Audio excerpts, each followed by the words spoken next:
mbokk yi on s'est beaucoup battu pour un projet te projet boobu mooy sauver le Sénégal ay at juróom-ñeenti at ñuy xeex joxuñu nit xaalis. yéen ñi safoo di seetaan les talibé Sonko TV dalati leen nag jàmm ci xibaar mu mel ne nag niki di tey rek la Ousmane Sonko war a janoo ak ki nga xam moo di juge bi di Maham Diallo nag tey jii rek la ko war a déglu mais daal Dakar daal instant bi daal commencé naa ak gone yi fajaroon na rek ak seeni manifestation foo fekk ci quartier Dakar rek am na quartier yoo xam si nag commencé nan mu mel ne nag tey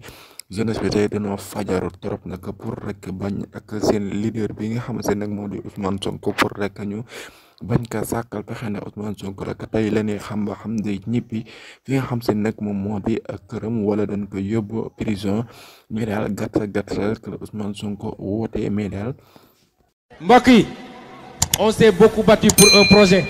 te projet boobu mooy sauver le Sénégal ay at juróom-ñeenti at ñuy xeex joxuñu nit xaalis